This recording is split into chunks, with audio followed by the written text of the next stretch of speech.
teman-teman semuanya, selamat datang di Komisi Remaja kita, selamat datang di First Service. Teman-teman, sebentar lagi kita akan beribadah kepada Tuhan.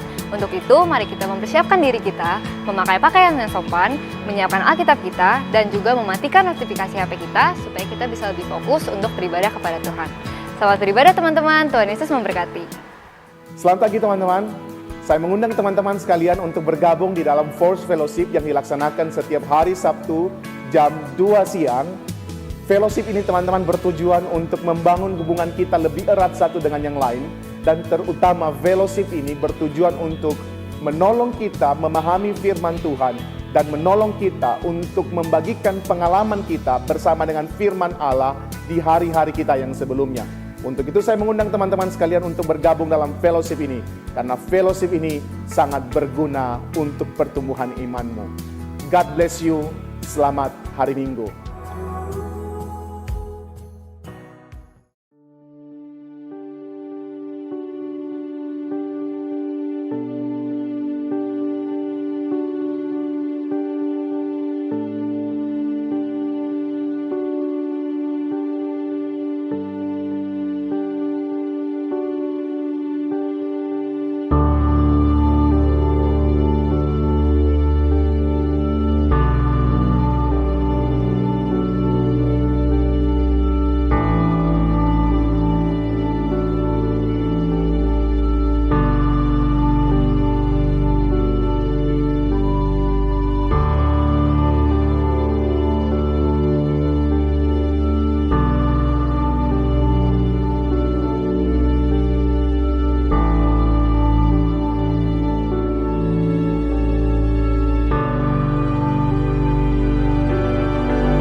Hey there! Is today your first time here? Or maybe your first time in a while? If so, maybe you're wondering exactly who we are and what this church is all about. Well, we'd like you to know that we're a group of ordinary people who are on an amazing journey together, following Christ. Our guide is the Bible because it's the divinely inspired Word of God, and it will never take us in the wrong direction. Along the way, we hope you'll see that we are welcoming and spiritually passionate, and that getting to know you is a big deal to us. We know that the road is rough sometimes, but we'll work really hard to bring you practical and relevant messages to equip and encourage you through life's ups and downs. We want you to know that we care about this community, and we believe that it's our job to make it a better place. So, no matter who you are or where you've been, we're glad you're here with us today, and we hope that you'll join us on our journey, following Christ and living out His plan for us. So, welcome to church.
Halo teman-teman semuanya, selamat datang di komisi remaja kita, selamat datang di First Service. Teman-teman, sebentar lagi kita akan beribadah kepada Tuhan. Untuk itu, mari kita mempersiapkan diri kita, memakai pakaian yang sopan, menyiapkan Alkitab kita, dan juga mematikan notifikasi HP kita, supaya kita bisa lebih fokus untuk beribadah kepada Tuhan. Selamat beribadah teman-teman, Tuhan Yesus memberkati. Selamat datang kembali teman-teman di dalam kebaktian Komisi Remaja GKY Puri Indah. Ini adalah kebaktian online yang kita lakukan sekian kalinya. Ini adalah ibadah yang kita lakukan secara pribadi di rumah kita masing-masing. Sekalipun demikian teman-teman, mari kita melakukan ibadah ini dengan kesungguhan hati. Mari kita menyiapkan hati kita, menyiapkan tubuh kita untuk menikmati hadirat Tuhan dan menikmati berkat-berkat Tuhan melalui ibadah pada pagi hari ini. Untuk itu siapkanlah hatimu Minta Roh Kudus menyiapkan hatimu untuk menjumpai Allah yang luar biasa itu. Untuk itu, ambil waktu teduh, cari tempat yang tepat, sehingga teman-teman tidak terganggu ketika beribadah. Tuhan memberkatimu dan Tuhan memberkati kita selama ibadah ini. God bless you.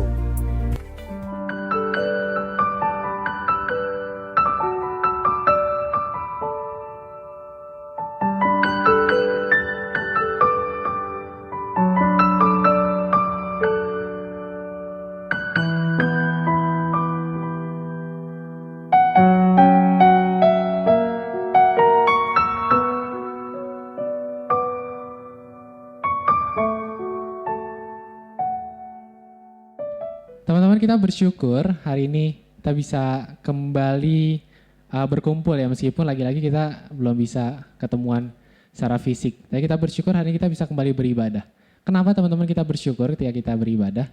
Kalau teman-teman ingat cerita tentang bangsa Israel dulu, bangsa Israel diperbudak sama Mesir, terus Tuhan perintahkan ke Musa, bilang ke Firaun bebasin bangsa Israel. Tujuannya buat apa?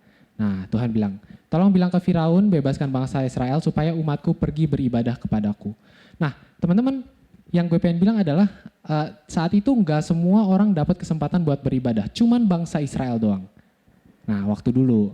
Nah, ternyata begitu juga saat ini, teman-teman. Nah, saat ini juga ternyata Tuhan enggak memberikan anugerah untuk kita semua beribadah kepada Tuhan. Enggak semua orang dapat anugerah itu. Buat teman-teman yang nonton, ibadah ini misalkan hari Senin, atau mungkin minggu depan baru nonton, atau mungkin bulan-bulan depan baru nonton, teman-teman sadar gak kalau teman-teman tuh gak dapat kesempatan buat beribadah hari ini.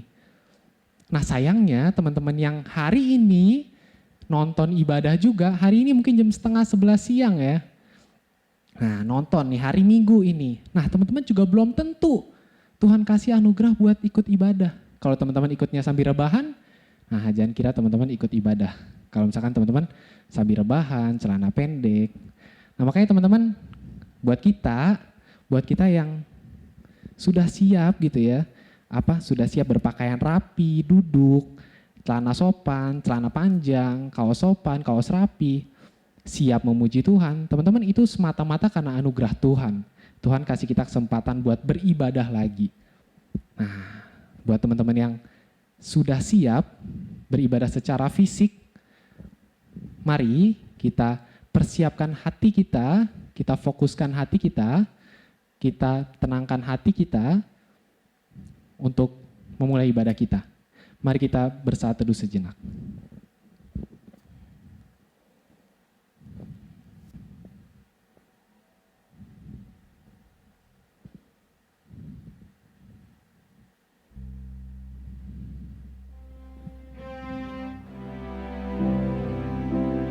Amin.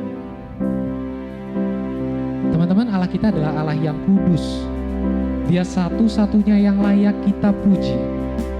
Mari kita angkat pujian Holy, Holy, Holy. Holy, Holy, Holy Lord God Almighty. Holy, Holy, Holy Lord God Almighty.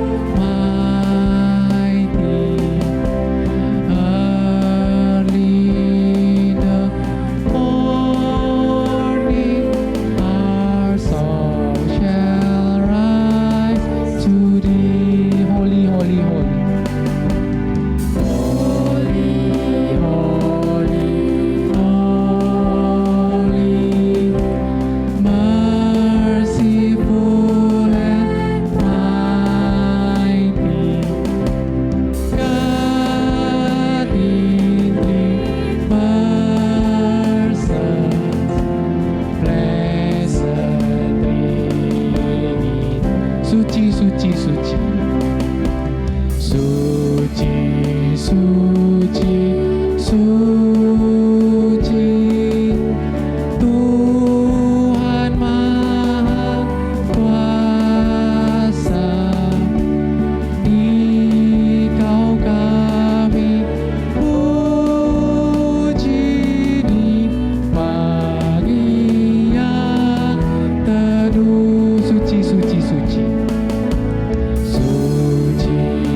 pujian, segala pujian bagimu.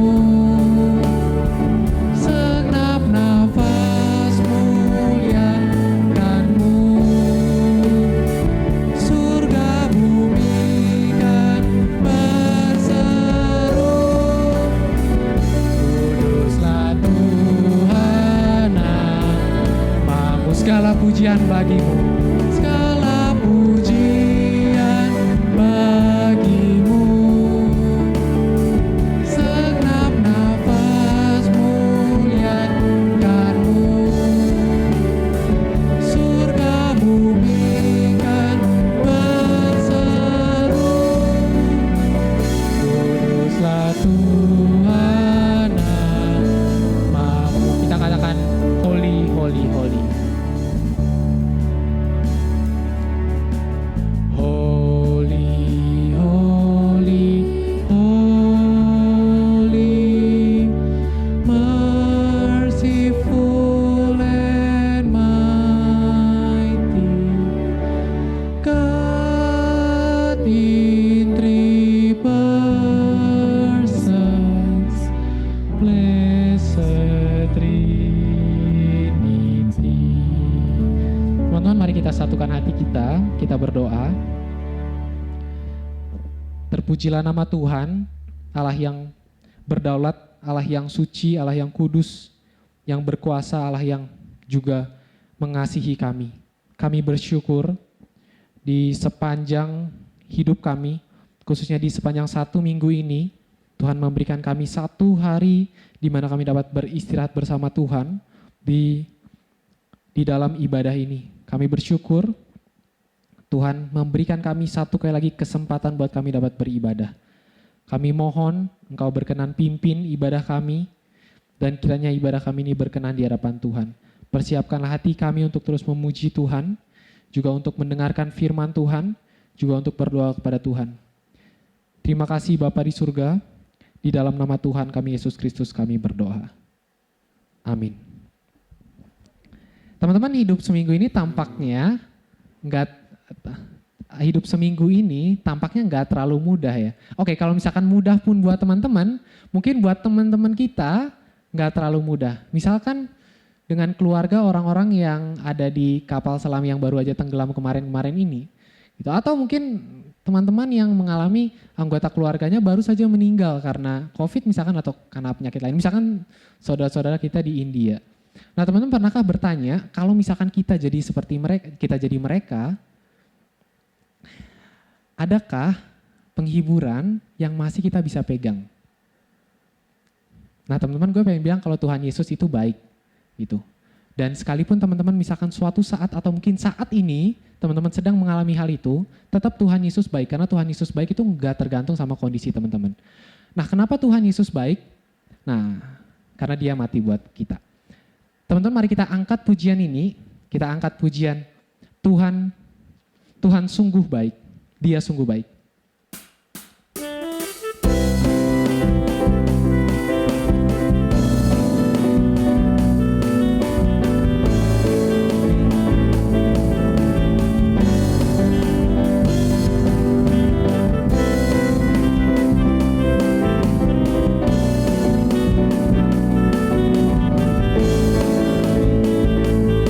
Dia mati bagiku.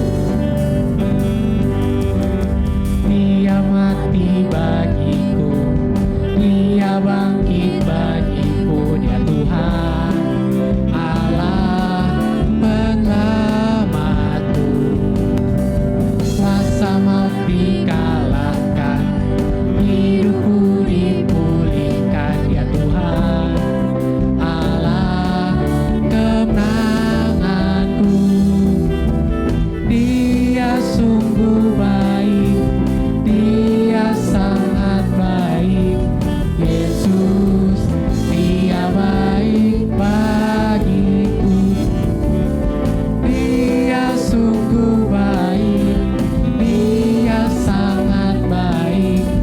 Yesus, Dia baik bagiku.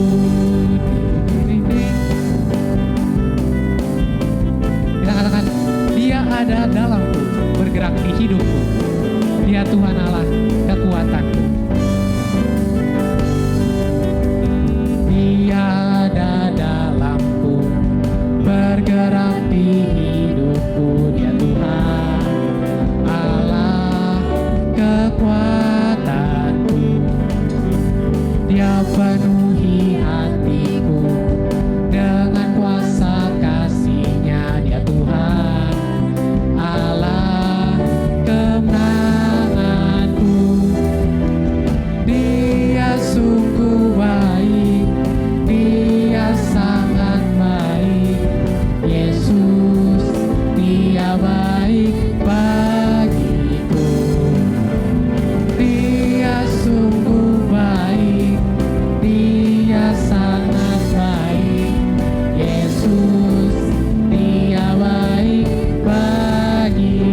Tuhan. Tuhan kita adalah Tuhan yang baik. Teman-teman, kita di hadapan Tuhan nggak mungkin layak, teman-teman. Kita nggak akan layak di hadapan Tuhan. Kenapa? Karena kita berdosa. Makanya setiap minggu kita ada pengakuan dosa. Dan kita ulangin dosa itu terus-menerus gitu ya. Dan minggu ini kita juga ada pengakuan dosa. Teman-teman, ketika kita mengakui dosa di hadapan Tuhan ada certain kelegaan gitu ya. Kelegaan. Kenapa? Karena kita tahu Tuhan kita gitu ya. Yang kita tadi pujikan dia baik, dia nggak cuma ngomong doang baik, tapi dia melakukan sesuatu, apa itu? Dia mati di atas kayu salib dan darahnya itu menyucikan kita ya. Ada kuasa dalam darah Tuhan itu menyucikan kita.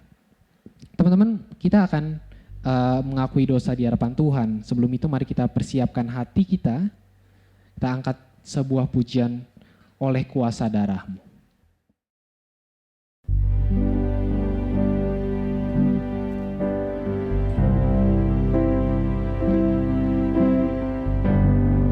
Saat ku masuk ke hadirat, saat ku masuk ke hadirat-Mu, bawa persembahan ke tempat kudus-Mu, pujian ku naikkan, sembah ku berikan bagimu.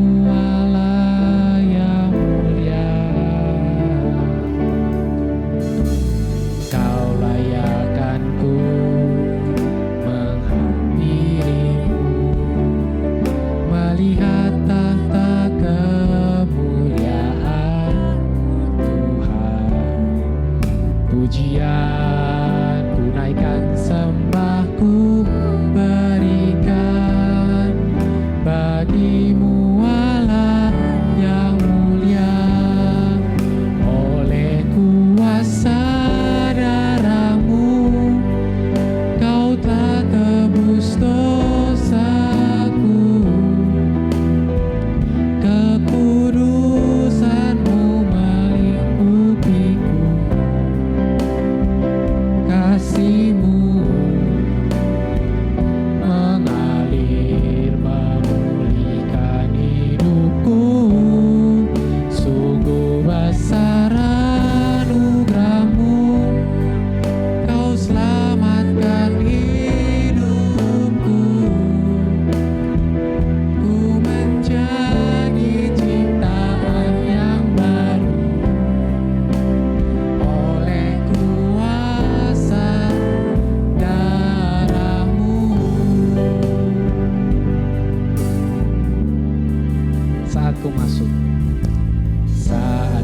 masuk ke hadirat-Mu, bawa persembahan ke tempat kudus-Mu, pujian ku naikkan, sembah ku berikan bagimu Allah yang mulia. Kau layak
Teman-teman yang dikasihi oleh Tuhan, mari kita datang kepada Tuhan pada pagi hari ini.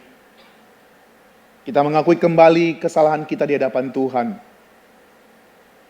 Katakanlah secara spesifik apa yang menjadi kelemahanmu, apa yang menjadi kegagalanmu di seminggu belakangan ini. Katakanlah di hadapan Tuhan, karena Dia adalah Tuhan yang maha murah hati. Membukakan tangan hati kepada mereka yang mau mengaku kesalahan. Tuhan, inilah kami anak-anak-Mu, orang-orang yang terus berdosa di hadapan Tuhan, orang-orang yang terus gagal melaksanakan perintah-perintah-Mu kepada kami. Kami datang dengan kesungguhan hati memohon Engkau ampunilah kami Tuhan.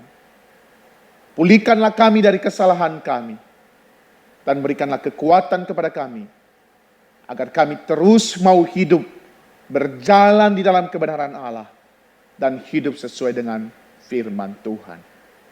Di dalam nama Yesus kami berdoa. Amin.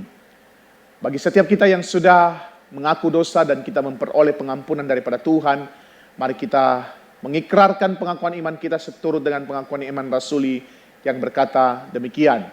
Aku percaya kepada Allah Bapa yang Maha Kuasa, Khalik langit dan bumi, dan kepada Yesus Kristus, anak yang tunggal Tuhan kita, yang dikandung daripada Roh Kudus, lahir dari anak darah Maria, yang menderita sengsara di bawah pemerintahan Pontius Pilatus, disalibkan, mati dan dikuburkan, turun ke dalam kerajaan maut.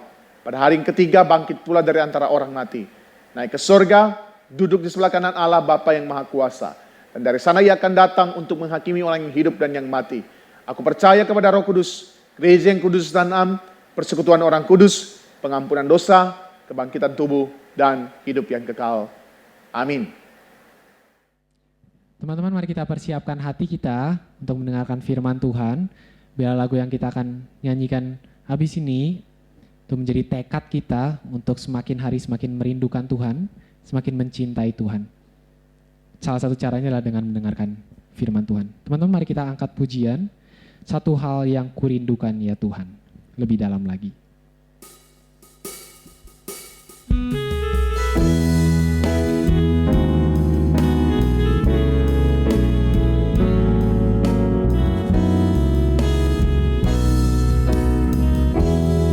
Satu hal yang kurindukan ya Tuhan. Satu hal yang kurindukan ya Tuhan, selalu berada di dekat-Mu, dengan segenap hati, dengan segenap jiwa, ku menanti di hadirat-Mu. Satu hal yang kurindukan ya Tuhan, selalu berada di dekat-Mu, dengan segenap hati, dengan segenap jiwa, ku menanti di hadirat-Mu. Lebih dalam lagi ku rindu Kau Tuhan, lebih dari segala yang ada. Lebih dalam lagi ku cinta Kau Yesus, ku mengasihi-Mu. Satu hal yang kurindukan, satu hal yang kurindukan, satu hal yang kurindukan ya Tuhan, selalu berada di dekat-Mu, dengan segenap hati, dengan segenap jiwa, ku menanti di hadirat-Mu. Lebih dalam lagi, lebih dalam lagi ku rindu Kau Tuhan, lebih dari segala yang ada. Lebih dalam lagi ku cinta Kau Yesus, ku mengasihi.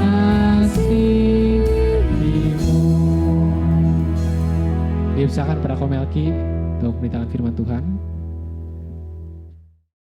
Teman-teman yang dikasihi oleh Tuhan, sebelum kita mendengarkan firman Tuhan, mari kita berdoa terlebih dahulu. Bapa yang baik, kami sungguh bersyukur Engkau memberikan waktu sekali lagi bagi kami untuk merenungkan firman-Mu. Kami mohon kepadamu Tuhan, Engkau yang berkuasa atas kami. Engkau yang menerjemahkan kebenaran firman-Mu dalam hati kami. Dan kami mohon juga kekuatan daripada Engkau Tuhan. Engkau berikan kepada kami di dalam menjalankan setiap firman yang kami dengar dalam kehidupan kami setiap hari. Bapa di surga, di dalam tangan-Mu kami serahkan waktu pada saat ini. Kiranya Engkau yang hadir di rumah kami masing-masing. Dan Engkau buka telinga kami, Engkau buka hati kami. Sehingga firman-Mu itu bisa mengubahkan hidup kami. Terpujilah nama-Mu ya Tuhan. Di dalam nama Yesus, Juru Selamat kami yang hidup, kami sudah berdoa. Amin. Teman-teman yang dikasihi oleh Tuhan, mari kita membuka satu bagian firman Tuhan di dalam Kisah Para Rasul pasal yang ke-8 ayat 26 sampai ayat yang ke-40. Kisah Para Rasul pasal 8 ayat 26 sampai ayat yang ke-40. Saya akan membacakan kepada teman-teman sekalian. Kemudian berkatalah seorang malaikat Tuhan kepada Filipus, katanya, "Bangunlah dan berangkatlah ke sebelah selatan, menurut jalan yang turun dari Yerusalem ke Gaza. Jalan itu jalan yang sunyi." Lalu berangkatlah Filipus, adalah seorang Etiopia, seorang sida-sida, pembesar dan kepala perbendaharaan Sri Kandake, ratu negeri Etiopia, yang pergi ke Yerusalem untuk beribadah. Sekarang orang itu sedang dalam perjalanan pulang dan duduk dalam keretanya sambil membaca kitab Yesaya. Lalu kata Roh kepada Filipus, "Pergilah ke situ dan dekatilah kereta itu." Filipus segera ke situ dan mendengar sida-sida itu sedang membaca kitab Nabi Yesaya. Kata Filipus, "Mengertikah Tuhan apa yang Tuhan baca itu?" Jawabnya, "Bagaimanakah aku dapat mengerti kalau tidak ada yang membimbing aku?" Lalu ia meminta Filipus naik dan duduk di sampingnya. Nas yang dibacanya itu berbunyi seperti berikut. "Seperti seekor domba ia dibawa ke pembantaian, dan seperti anak domba yang keluh di depan orang yang menggunting bulunya, demikianlah ia tidak membuka mulutnya. Dalam kehinaannya berlangsunglah penghukuman, dalam penghinaannya lah berlangsunglah hukumannya. Siapakah yang akan menceritakan asal-usulnya? Sebab nyawanya diambil dari bumi." Maka kata sida-sida itu kepada Filipus, "Aku bertanya kepadamu, tentang siapakah Nabi berkata demikian? Tentang dirinya sendiri atau tentang orang lain?" Maka mulailah Filipus berbicara dan bertolak dari nas itu. Ia membicarakan Injil kepadanya. Ia membicarakan Injil Yesus kepadanya. Mereka melanjutkan perjalanan mereka dan tiba di suatu tempat yang ada air. Lalu kata sida-sida itu, "Lihat, di situ ada air. Apakah halangannya jika aku dibaptis?" Sahut Filipus, "Jika Tuhan percaya dengan segenap hati." "Boleh," jawabnya, "aku percaya bahwa Yesus Kristus adalah anak Allah." Lalu orang Etiop itu menyuruh menghentikan kereta itu. Dan keduanya turun ke dalam air, baik Filipus maupun sida-sida itu. Dan Filipus membaptis dia. Dan setelah mereka keluar dari air, Roh Tuhan tiba-tiba melarikan Filipus. Dan sida-sida itu tidak melihatnya lagi. Ia meneruskan perjalanannya dengan sukacita. Tetapi ternyata Filipus ada di Asdod. Ia berjalan melalui daerah itu dan memberitakan Injil di semua kota sampai ia tiba di Kaisarea. Demikianlah pembacaan firman Tuhan, teman-teman yang berbahagia adalah setiap kita yang merindukan firman dan terus rindu melakukan kebenaran Allah di dalam kehidupan kita setiap hari. Salam teman-teman. Pada hari ini kita akan bicara tentang satu kisah dari seorang Filipus yang menginjili orang Etiopia. Tetapi sebelum kita memasuki pada bagian itu saudara, saya ingin mengatakan kepada kita sekalian bahwa jika pada umumnya manusia itu hanya memikirkan kebutuhan jasmani. Jikalau kita manusia, jikalau kita manusia pada umumnya, setiap orang yang ada dalam dunia pada umumnya hanya memikirkan apa yang diperlukan oleh tubuh jasmani ini. Apa yang dimakan, apa yang diminum, apa yang dipakai. Kita bersyukur kepada Allah. Allah jauh melebihi pikiran dan rencana manusia. Jika kita hanya memikirkan kebutuhan jasmani, tetapi Allah memikirkan kebutuhan manusia yang lebih dalam daripada itu. Ia tidak hanya menyediakan kebutuhan jasmani bagi saya dan saudara, dia tidak hanya memberikan makanan dan minuman bagi saya dan saudara, tidak hanya memberikan pakaian yang layak bagi saya dan saudara, tetapi dia juga di dalam Yesus Kristus menyediakan kebutuhan rohani bagimu dan bagiku, teman-teman. Ini adalah sesuatu yang luar biasa, saudara. Allah tidak hanya sekedar melihat kebutuhan kita itu dari sisi fisik saja. Allah tidak hanya melihat kebutuhan makanan saja. Tetapi Allah melihat ada sesuatu yang hilang dari diri manusia. Ada kelaparan, ada kehausan yang melebihi kehausan fisik. Yang melebihi kelaparan fisik. Tetapi yaitu kehausan akan rohani. Atau diri kita ini haus akan sesuatu yang lebih daripada sekedar makanan dan minuman jasmani. Dan saudaraku yang dikasihi oleh Tuhan, untuk memenuhi kebutuhan makanan tersebut, untuk memenuhi makanan rohani bagi kita, Injil adalah makanan sekaligus minuman bagi kebutuhan rohani manusia. Dan kebutuhan itu, kebutuhan kita akan kerohanian itu, kebutuhan kita akan makanan rohani itu telah disediakan Allah melalui Yesus Kristus. Allah telah menyediakan makanan dan minuman melalui Injil yang dibawa oleh Yesus Kristus bagi saya dan saudara. Dan kita memperhatikan saudara, kita memperhatikan teman-teman. Ketika seseorang, ketika orang-orang merasakan kuasa Injil, ketika makanan dan minuman rohani itu terpenuhi melalui Injil, maka kita melihat ada banyak orang dalam dunia ini diubahkan hidupnya. Ada banyak manusia di dunia ini diubahkan prinsip hidupnya, dibawa kepada kehidupan yang lebih baik, dibawa kepada kehidupan yang mengerti kehendak Allah, dibawa kepada kehidupan yang sejalan dan seturut dengan apa yang Tuhan perintahkan kepada mereka. Maka betapa pentingnya saudara, Injil itu saya dan saudara rasakan. Betapa pentingnya Injil itu perlu menjadi makanan rohani bagimu. Betapa pentingnya Injil itu menjadi pemuas dahagamu. Betapa pentingnya Injil itu mengisi kekosongan hatimu. Oleh karena hanya Injil lah yang bisa merubah hidupmu, bisa merubah hidupku, dan membawa kita kepada jalan kebenaran di dalam Yesus Kristus. Saudaraku yang dikasihi oleh Tuhan dan teman-temanku yang dikasihi oleh Tuhan yang ada di rumah. Pada beberapa minggu yang lalu teman-teman, kita sempat berbicara tentang gereja mula-mula, di mana di sana mereka merasakan the power of His resurrection. Mereka merasakan kuasa kebangkitan daripada Yesus Kristus. Mereka membagikan atau menceritakan kuasa kebangkitan daripada Yesus Kristus. Dan mereka tidak hanya menceritakan, saudara, mereka tidak hanya menceritakan tentang Yesus Kristus yang sudah bangkit. Mereka tidak hanya menceritakan tentang Yesus yang sudah bangkit itu, tetapi betul-betul kuasa kebangkitan Yesus itu, kuasa daripada Yesus Kristus itu mengubah hidup mereka. Apa yang berubah teman-teman? Seperti yang kita bahas pada minggu yang lalu. Mereka bisa bersatu di dalam keperbedaan.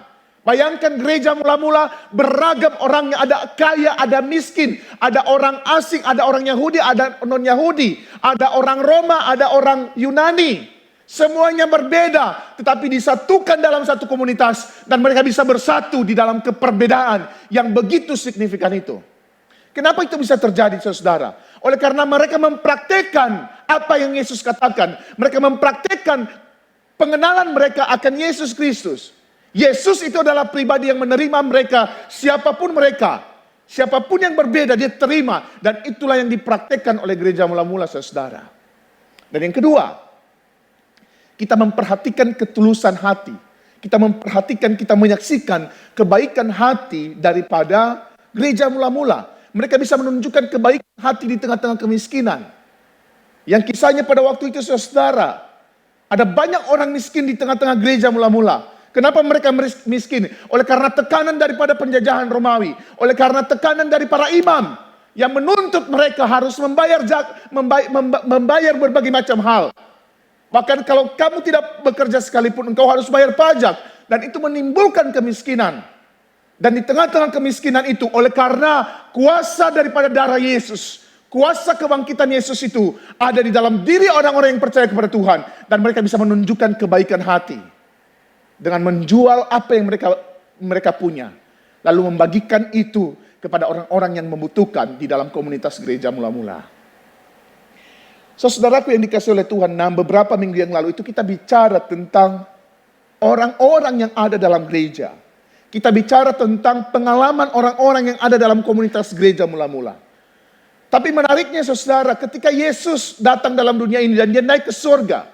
Sebelum dia naik ke surga, dia memberikan pesan kepada orang-orang, kepada murid-muridnya. Bahwa beritakanlah Injil ini, bawalah pesanku ini kepada seluruh dunia. Jadikanlah semua bangsa muridku dan baptislah mereka dalam nama Bapa dan Roh Kudus. Bagaimana membawa kisah ini? Bagaimana membawa kabar baik ini kepada dunia saudara? Bagaimana membawa tugas yang diberikan oleh Yesus? Bagaimana menghadirkan kuasa kebangkitan Yesus itu di tengah-tengah dunia di mana kita ada?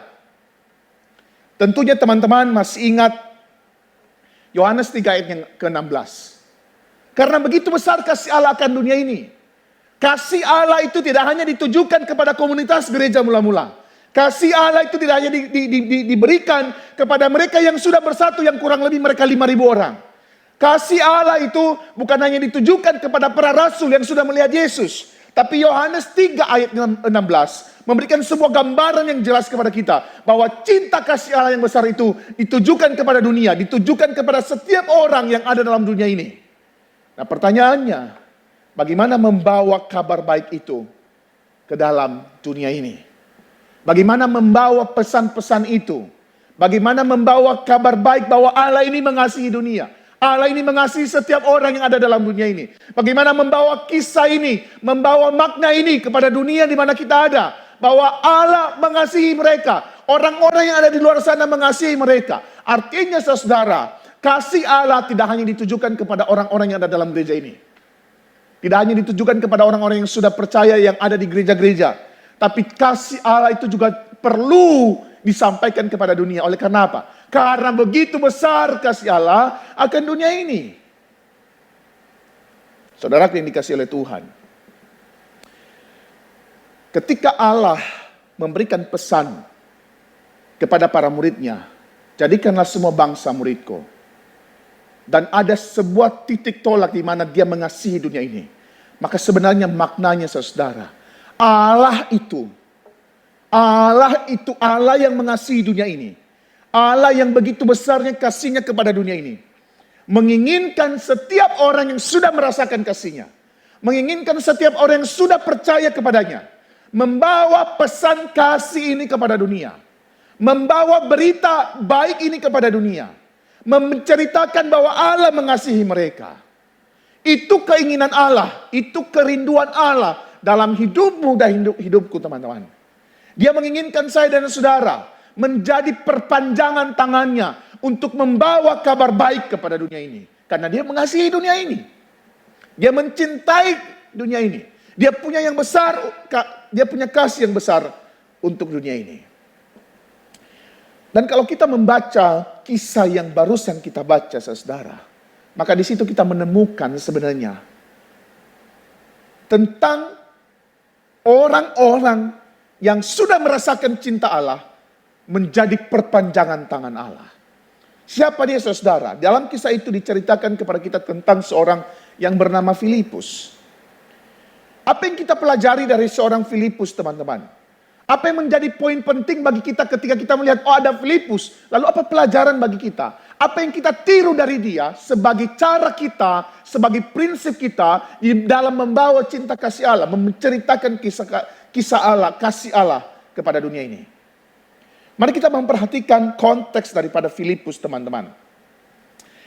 Kalau teman-teman memperhatikan kisah para rasul pasal yang ke-8, maka kita tahu teman-teman, Filipus itu sebelum ayat 26, dia ada pekerjaan terlebih dahulu. Dia sedang menceritakan Injil, dia sedang memberitakan Injil kepada orang Samaria. Bahkan ketika dia mau kembali ke Yerusalem, Di dalam perjalanan menuju ke Yerusalem itu, ada berbagai macam desa di dalam perjalanan itu. Dan Filipus terus menceritakan Injil, Dan dia sampai di Yerusalem. Dan sesampainya di Yerusalem, saudara, kita baca di dalam ayat yang ke-26. Kemudian berkatalah seorang malaikat Tuhan kepada Filipus, bangunlah dan berangkatlah ke sebelah selatan. Dia diperintahkan oleh Allah, dia diperintahkan oleh malaikat Tuhan untuk menuju ke selatan. Mau ngapain? Dalam konteks itu kita tidak tahu dulu, teman-teman. Nanti di bagian berikutnya baru kita tahu, oh, Tuhan punya tujuan menyuruh Filipus untuk berangkat. Dia diperintahkan oleh Allah menuju ke selatan. Apa tujuannya? Kalau teman-teman membaca ayat 28 sampai ayat 29, di dalam perjalanan itu ternyata ada seorang Ethiopia, sida dari Ethiopia. Dan Tuhan menyuruh Filipus sebenarnya untuk memberitakan Injil kepada sida dari Ethiopia itu. Artinya saudara, artinya apa sih sebenarnya? Ketika kita tahu Filipus sedang bekerja memberitakan Injil dari Samaria, dan dalam perjalanan ke Yerusalem dia menceritakan Injil.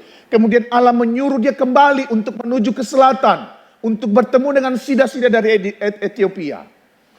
Apa yang menjadi poinnya di situ, teman-teman? Apa yang menjadi prinsipnya di situ? Menurut saya, teman-teman, tugas penginjilan itu, tugas memberitakan Injil itu adalah panggilan sekaligus keharusan bagi setiap mereka, bagi setiap kita yang sudah merasakan anugerah Allah. Panggilan bagi setiap kita yang sudah menikmati anugerah Allah. Engkau yang mendengarkan kabar baik ini, khususnya untuk teman-teman Komisi Remaja GKI Puri Indah, saya tahu engkau mungkin lahir di dalam keluarga Kristen dan engkau sudah percaya Yesus.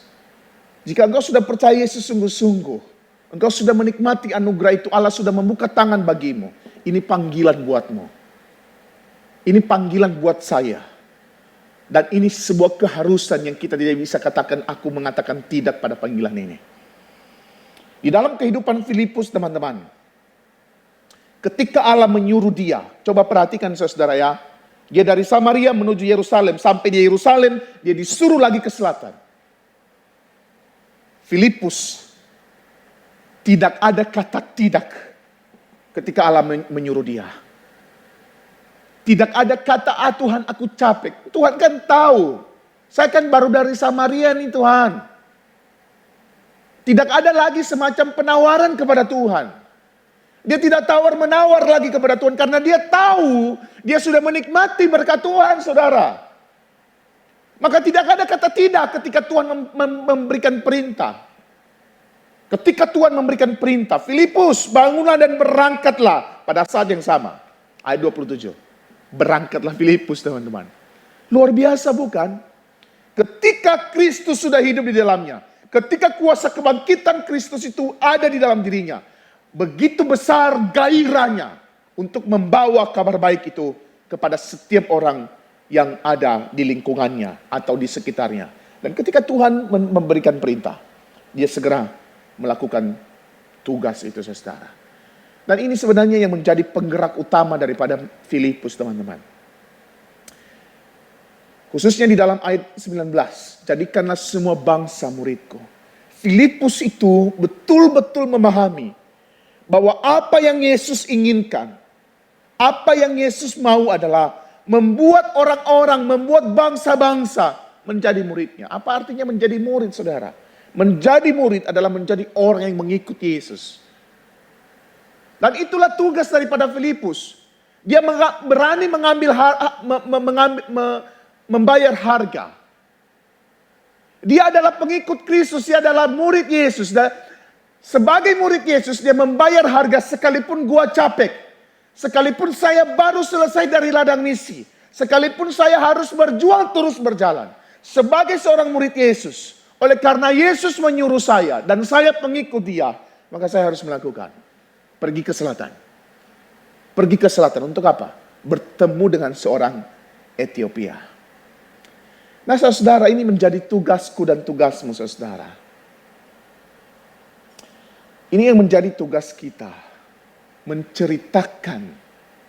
Sekalipun mungkin orang mengatakan, aku tidak mau terima. Tapi tugasku dan tugasmu sederhana. Menceritakan. Membawa kabar baik itu. Kenapa saya katakan begitu, teman-teman? Oleh karena kalau kita mengacu pada Roma pasal 10 ayat 14 sampai 15. Dikatakan di sana, tetapi bagaimana mereka dapat berseru kepadanya? Bagaimana orang-orang yang belum kenal Tuhan itu berseru kepada Tuhan? Jika tidak ada yang percaya kepadanya. Bagaimana mereka bisa percaya kepadanya? Orang-orang itu bisa percaya kepada Tuhan. Jika tidak ada yang mendengar dia. Dan bagaimana mereka mendengar dia? Jika tidak ada yang menceritakan atau memberitakan. Dan bagaimana mereka bisa memberitakan jika mereka tidak diutus? Seperti ada yang tertulis, betapa indahnya kedatangan mereka yang membawa kabar baik. Saudara, saya dan teman-teman, ketika engkau mengambil keputusan untuk ikut Yesus, Matius 28, 19 sampai 20, itu adalah panggilan sekaligus utusan buatmu. Dan inilah tugas kita, memberitakan kabar baik itu, memberitakan tentang Yesus Kristus. Agar apa? Agar orang percaya kepada Yesus. Mereka mendengar dan percaya kepada Yesus. Dan pada akhirnya mereka menjadi orang-orang yang berseru memuliakan Allah di sepanjang hidup mereka. Mungkin kita berkata hari ini teman-teman, ini kan tugas hamba Tuhan lah, ini mah tugas guru Injil Melki saja. Ini mah tugas-tugas majelis di gereja GKY Puri, ini mah tugas orang-orang yang ada di ladang misi, menceritakan kabar baik, menceritakan Injil. Aku kan sebagai seorang anak remaja, sebagai seorang anak muda, saya tidak punya kapasitas sama sekali untuk menceritakan Injil. Aku tidak punya kemampuan untuk menceritakan Injil. Aku tidak punya kapasitas untuk membawa kabar baik itu. Sekalipun aku sudah percaya Yesus, tapi aku malu. Ada banyak excuse dari diri kita, teman-teman, untuk menghindari atau untuk tidak melaksanakan tugas ini. Sebagai anak-anak remaja, ketika engkau sudah mengambil keputusan untuk ikut Yesus. Matius 28, 19 mungkin sampai 20. Itu panggilan buatmu dan buatku sekaligus sebagai utusan untuk memberitakan kabar baik. Bagaimana caranya, teman-teman? Kalau kita berkaca dari 1 Timotius 4 ayat 12. Janganlah seorang pun menganggap engkau rendah karena engkau muda. Jadilah teladan bagi orang percaya. Dalam perkataanmu, dalam tingkah lakumu, dalam kasihmu dan kesetiaanmu, dan dalam kesucianmu. Salah satu yang kita bisa lakukan, teman-teman, adalah bertindak seperti orang yang bertuhan. Bertindak seperti orang yang percaya kepada Yesus. Berkata-kata seperti orang yang percaya kepada Kristus. Karena dengan cara itu kita sedang memberitakan kebaikan Allah. Sedang menceritakan Injil Kristus secara tidak langsung. Ketika engkau hidup dalam kesucianmu, ketika engkau hidup dalam kesetiaan, ketika engkau hidup dalam tingkah laku yang baik, ketika engkau menyatakan kasih Allah dalam hidupmu, engkau sedang menceritakan, engkau sedang mengabarkan kasih Allah yang besar itu kepada dunia ini. Maka tidak ada alasan untuk mengatakan, aku tidak punya kapasitas. Aku dan engkau punya kapasitas di dalam memberitakan Injil secara tidak langsung. Atau mungkin kita berkata, aku tidak punya, mungkin aku mau lebih. Apa yang kita bisa lakukan, saudara? Di dalam menceritakan, dalam memberitakan Injil, kita bisa berdoa untuk evangelism. Pernahkah engkau berdoa, saudara, untuk penginjilan? Itu satu panggilan buatmu dan buatku. Berdoa untuk penginjilan, berdoa untuk setiap pelayanan yang menceritakan kabar baik Allah. Saudara, pernahkah engkau berdoa buat kakekmu, buat popomu, buat kungkungmu yang belum percaya kepada Tuhan? Pernah engkau berdoa, Tuhan bukakan hati mereka. Tuhan, engkau bukakan hati mereka supaya ketika aku cerita tentang kebenaranmu, mereka mau membuka hati dan menerima engkau. Berdoalah untuk orang-orang yang ada di sekitarmu yang belum percaya kepada Yesus. Supaya apa? Supaya terbuka hati mereka terhadap kebenaran. Pernah engkau berdoa? Ini yang kita bisa lakukan. Kita tidak bisa pergi ke ladang misi yang jauh, teman-teman. Tapi ini, ketika kita sudah melakukan ini kita sedang menceritakan atau memberitakan kabar baik kepada dunia ini. Apa persoalan kita sebenarnya teman-teman? Kenapa kita tidak begitu berani memberitakan kabar baik itu? Beberapa hari terakhir ini saya menemukan satu kalimat yang sangat baik sekali. Ketika mendengarkan salah satu ceramah saudara, dikatakan begini, there is no church problem, but people problems. There is no people problems, but heart problems. There is no heart problems, but the trust, faith, obedience problems. There is no trust, obedience, on faith problems, but now surrender to our Jesus Christ, to our Lord Jesus Christ. Kenapa kita begitu takut teman-teman? Bisa jadi pertanda kita belum betul-betul menyerahkan seluruh hidup ini ke dalam tangan Tuhan. Ingat baik-baik saudara, panggilan penginjilan atau penginjilan, reach out, adalah sebuah keharusan, sebuah panggilan dan keharusan bagi mereka yang sudah menikmati karya Allah. Itu yang pertama saudara. Lalu apa yang kedua? Mari kita belajar dari seorang Etiopian. Di Ethiopian, seorang sida-sida dari Ethiopia. Melalui kisah ini saudara, saya melihat bahwa kisah atau Injil itu tidak hanya untuk orang Yahudi saja. Atau kedatangan Yesus itu tidak hanya untuk orang-orang Yahudi atau orang-orang yang dianggap sebagai orang Israel. Tetapi gospel juga untuk Gentiles. Untuk orang-orang yang di luar Yahudi. Kenapa saya katakan begitu saudara? Oleh karena ingat lagi ini ya saudara. Yohanes 3 ayat 16. Karena begitu besar kasih Allah akan dunia ini. Dia tidak menunjukkan hanya kepada orang Yahudi saja. Tetapi kepada seluruh orang. Kepada orang-orang non-Yahudi. Bahkan juga kepada orang Yahudi. Mari kita melihat orang Ethiopia saudara. Orang Ethiopia itu, kalau teman-teman memperhatikan, dia adalah seorang yang cukup berada. Punya kekayaan. Kenapa? Dalam kisah itu diceritakan bahwa dia naik kereta. Naik kereta adalah pertanda bahwa orang ini punya kendaraan sendiri. Dia punya uang yang cukup. Dia adalah orang yang berpendidikan. Yang cukup berpendidikan.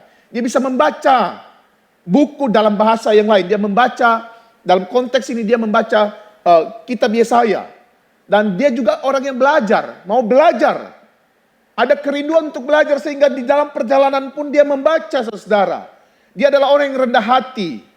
Kenapa saya katakan dia adalah orang yang rendah hati saudara? Oleh karena ketika dia tidak mengerti sesuatu, dia berani bertanya kepada Filipus, maukah engkau menceritakan? Aku tidak mengerti ini.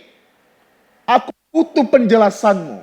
Dia adalah seorang yang berjiwa hospitable. Dia memberikan tumpangan kepada Filipus. Apa yang ingin saya katakan dari kisah ini saudara? Orang Ethiopia ini adalah orang yang baik, yang belum menemukan hidup. Wow, dia orang baik, berpendidikan baik, punya kekayaan yang cukup. Dia punya hati yang baik, memberikan tumpangan. Orang yang rendah hati, dia orang baik. Tapi dalam kisah ini saudara, kalau kita baca, dia belum menemukan hidup yang sejati di dalam Yesus Kristus. Dia belum menemukan hidup yang kekal. Oleh karena dia hanya baik saja. Dia hanya baik, tapi belum menemukan hidup saudara. Bahkan kalau kita memperhatikan saudara, dia adalah orang yang taat saudara. Dia datang ke Yerusalem untuk apa? Untuk beribadah. Artinya, kalau dalam kisah itu kita bisa melihat, orang Ethiopia ini adalah orang yang sekalipun dia orang Ethiopia, tapi dia menganut agama Yahudi. Dia belajar tentang keyahudian. Dia belajar tentang agama Yahudi. Dia melihat ada Allah. Ada Yahweh. Yang dipercaya oleh orang Yahudi. Dan dia percaya. Dia adalah orang yang takut akan Allah. Tetapi dia belum menemukan kehidupan yang total. Dia belum menemukan sesuatu yang luar biasa. Yang bisa mengisi kekosongan hatinya. Saya bisa memahami saudara. Di dalam perjalanan orang Ethiopia ini. Dia mengalami kekosongan sekalipun dia orang yang takut akan Tuhan. Atau orang yang beragama Yahudi. Dia mengalami kekosongan sehingga dia mau belajar terus. Membaca kitab Yesaya. Bahkan saudara, dia betul-betul serius membaca kitab Yahudi. Tetapi tidak menemukan jalan kehidupan. Dia orang baik saudara. Bagi saya, orang Ethiopia dalam konteks ini, dia orang baik yang belum menemukan kehidupan. Saudara, kalau teman-teman pernah pergi ke Jepang, maka di Jepang itu ada sesuatu yang unik, saudara. Uniknya adalah, saya pernah melihat teman-teman, ada orang yang segerombolan orang yang berteriak-teriak di jalanan untuk mengatakan, percayalah Yesus, Yesus adalah yang memberikan keselamatan. Percayalah Yesus, Yesuslah yang memberikan keselamatan. Kenapa saya tertarik dengan kisah ini, saudara? Saya tahu, ya dari luar saja, saudara, orang Jepang itu begitu sopan. Ketika kita bertemu dengan mereka begitu sopan, mereka adalah orang yang baik. Begitu welcome terhadap orang asing. Tapi apakah mereka sudah menemukan hidup? Saya tidak yakin mereka sudah menemukan hidup. Dan ada orang-orang yang begitu berani membawa kabar baik itu. Berteriak di jalanan, menceritakan kabar baik kepada orang-orang yang baik ini. Saudara, kebaikan atau kondisi daripada orang Ethiopia ini, sida-sida dari Ethiopia ini, menjadi langkah awal Filipus mengambil keputusan untuk memberitakan Injil. Kekosongan hatinya, sekalipun dia belajar kitab Yesaya, ketidaktahuannya terhadap pengertian kitab Yesaya, menjadi batu loncatan bagi Filipus untuk memberitakan Injil Kristus. Apa artinya, saudara? Artinya begini. Ketika Allah tadi menyuruh Filipus pergi ke jalan selatan, dan Filipus bertemu dengan sida-sida itu, dan dia tidak mengerti sesuatu tentang kitab Yesaya. Lalu Filipus mengambil keputusan untuk menceritakan Injil Kristus. Apa yang saya katakan, saudara? Pekerjaan penginjilan adalah tanggung jawab yang important sekaligus urgent. Sesuatu yang penting dan mendesak. Sesuatu yang harus dilakukan sekarang, tidak bisa besok. Sesuatu yang harus dikerjakan hari ini, bukan tahun depan. Important and urgent. Saudara, bagaimana maksudnya itu, saudara? Ini dalam tabel ini kita bisa memahami.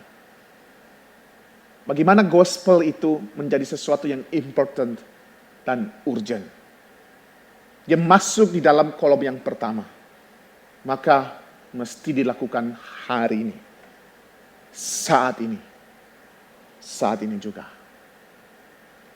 Saudara, mungkin engkau bertanya, aku tidak tahu siapa yang aku harus injili. Aku tidak tahu kepada siapa aku harus memberitakan kabar baik ini. Aku tidak tahu harus mengabarkan kisah yang indah ini. Saudara yang dikasihi oleh Tuhan, saya ingin mengatakan kepadamu, sekitarmu, lingkunganmu adalah ladang misimu. Dan temanmu, keluargamu yang belum percaya kepada Yesus adalah target daripada misimu. Tempat di mana engkau berada adalah ladang misimu menceritakan kabar baik. Dan keluargamu mungkin, teman-temanmu yang kelihatan baik, tetapi punya kekosongan dalam hidup, adalah target daripada misi penginjilan itu. Maukah engkau mengambil tugas ini, saudara? Maukah engkau mengerjakan tugas ini? Di masa-masa seperti ini, saudara, kita mengalami yang namanya lack of growth by conversion.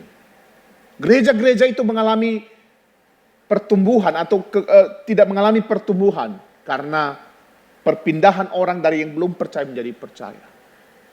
Saya berharap, saudara, ketika engkau mendengarkan khotbah ini, hidupmu, semangat penginjilanmu dibangkitkan kembali. Oleh karena apa? Penginjilan adalah panggilan sekaligus keharusan bagi kita yang sudah menikmati berkat Tuhan. Saya dan engkau sudah menikmati berkat Tuhan. Saudaraku yang dikasihi oleh Tuhan, poster ini adalah poster yang dikopi sekitar 4 juta banyaknya, yang terjadi antara tahun 1917 sampai 1918 untuk merekrut para tentara Amerika untuk melawan Jerman. Uncle Sam dalam konteks ini saudara menginginkan setiap anak muda untuk ikut berperang, untuk mengambil bagian dalam peperangan, memperjuangkan negara mereka, memperjuangkan bangsa mereka sendiri. Dan hari ini, Yesus mengatakan, I want you. Aku menginginkanmu untuk apa? Sebagai laskar-laskarnya. Sebagai orang-orang yang ditugaskan di garis terdepan. Membawa kabar baik. Membawa Injil Kristus kepada dunia ini. Saudara, saya ingin menutup khotbah pada hari ini dengan sebuah cerita. Seorang laki-laki di Kenya, saudara, bernama Patrick. Pada suatu ketika dia berangkat bekerja, dia melihat ada seekor kerbau di jalanan mati karena kekeringan. Negara mereka mengalami kekeringan berbulan-bulan oleh karena perubahan iklim. Dan ketika dia melihat kerbau itu, saudara, mati karena kekeringan, mati karena tidak ada air. Pada saat itu hati daripada Patrick, laki-laki Kenya ini, tergerak untuk memberikan minuman air segar kepada binatang-binatang yang mengalami kehausan. Sejak peristiwa itu, maka Patrick mulai menyewa truk air yang berisi sekitar 10.000 liter air. Dan dia harus menempuh jarak 100 km untuk mengantar air tersebut kepada hewan-hewan yang kehausan di hutan. Dan luar biasanya, Patrick harus mengeluarkan uang $100 per perjalanan. Dan dia melakukan itu berpuluh-puluh tahun. Agar binatang-binatang di hutan itu yang mengalami kekeringan selama beberapa bulan bisa tetap hidup. Saudara, di sekitar kita ada banyak orang yang menuju kepada kematian. Mati dan tidak tahu kemana. Dan Yesus sudah menawarkan kehidupan kepada setiap mereka yang percaya kepadanya. Aku dan engkau sudah mendapatkan kehidupan itu. Maukah engkau melihat?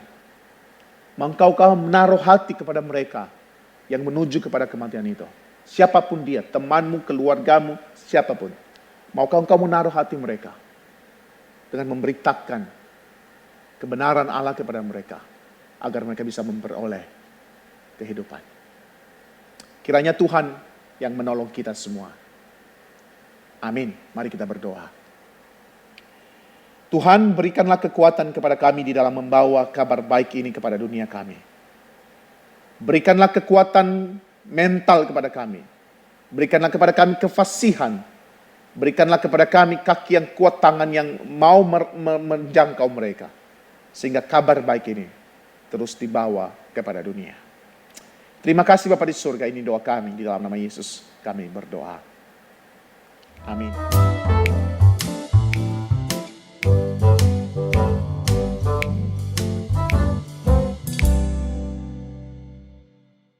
Apa yang membuat Force Glow beda dari Retret? Apa itu Force Glow dan kenapa Force Glow? Perbedaannya tuh pasti kayak kalau misalkan Retret kan offline kan. Nah kalau misalnya Force Glow ini diadakan online. Force Glow diambil dari istilah iglo yang dipakai orang Eskimo untuk menghangatkan tubuh orang yang ada di dalamnya. Begitu juga kita sebagai komunitas diharapkan bisa menghangatkan satu sama lain. Force Glow itu nama samaran buat retret. Jadi kalau kita pakai nama retret, kita udah pasti nggak boleh kan. Jadi kita ganti nama jadi Force Glow. Apa yang kalian pengen dapet sih dari Force Glow? Pengen dapet teman baru? Kalau gue pengen banget feel kayak retret sebelum-sebelumnya. Kan tahun lalu retret nggak jadi kan ya. Jadi gue pengen lagi merasakan pengalaman itu. Kalau gue sih pengen kenal satu sama lain ya biar bisa makin dekat lagi antar komunitas.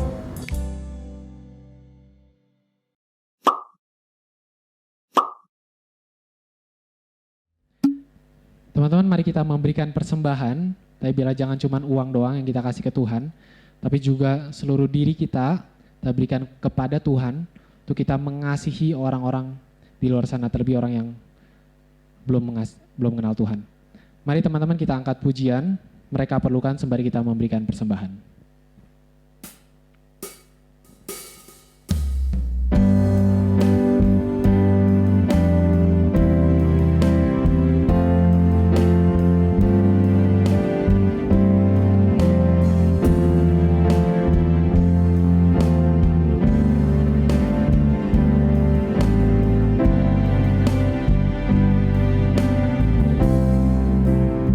Tiap hari kutemukan.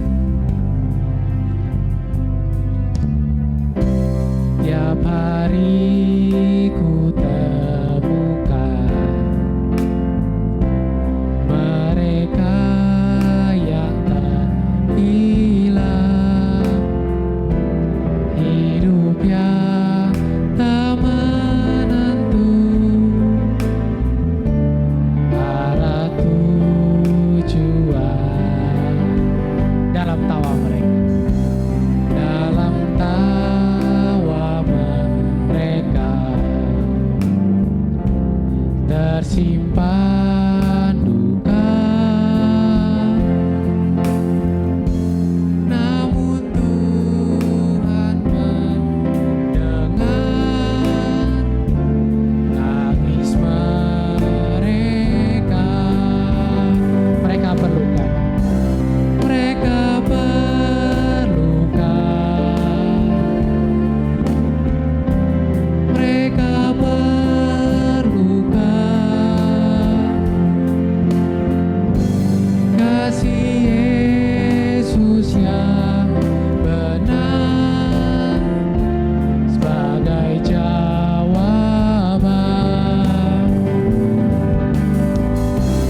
Mereka perlukan.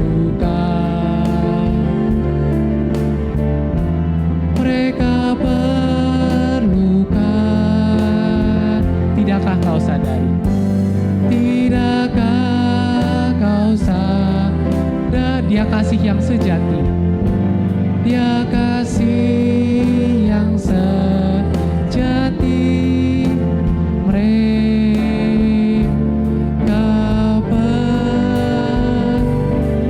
perlukan. Kita katakan, Tuhan memanggil kita. Tuhan memanggil kita untuk menjadi terangnya. Tiada lebih berharga dari yang terhilang. Kasih-Nya mencelikan. Kasih-Nya mencelikan. Buatku mengerti. Mereka perlu mendengar. Mereka perlu mendengar tentang kasih-Nya.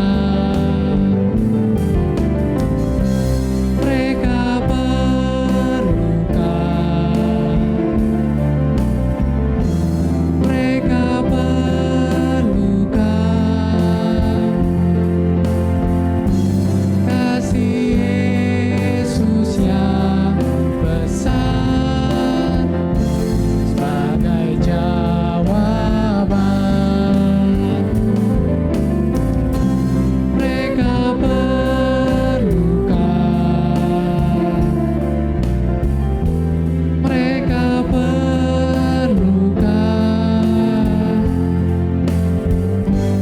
Tidakkah kau sadari Dia kasih yang sejati? Dia kasih yang sejati. Mereka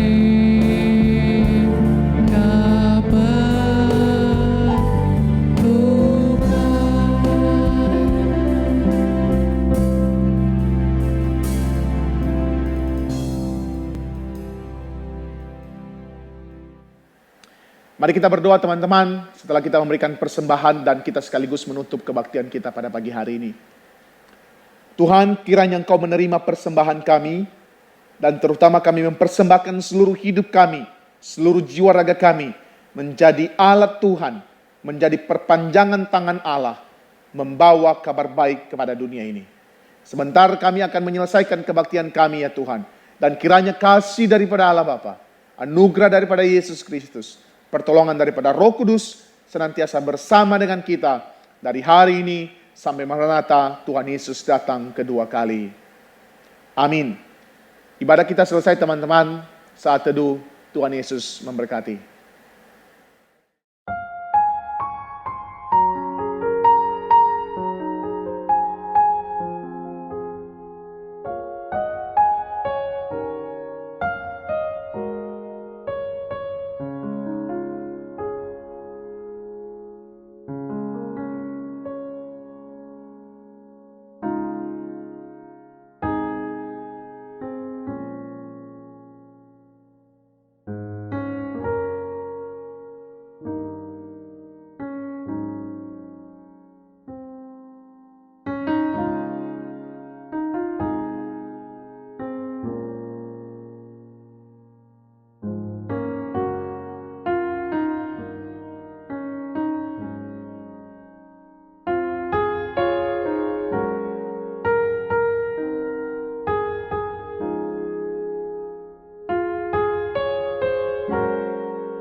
thunders roar, I'll shout your praise.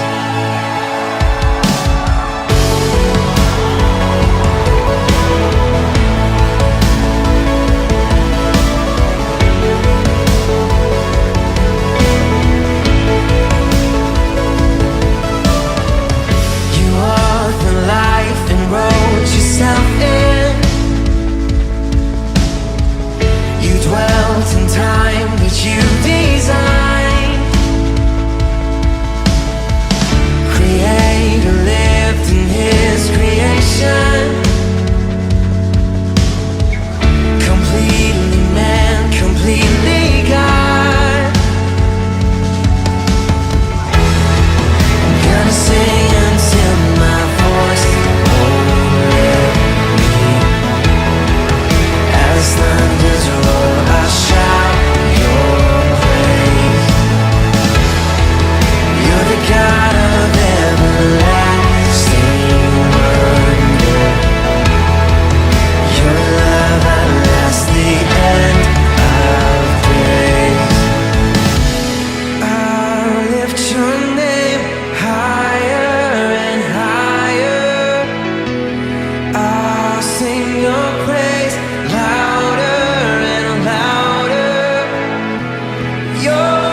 lift your name higher and higher.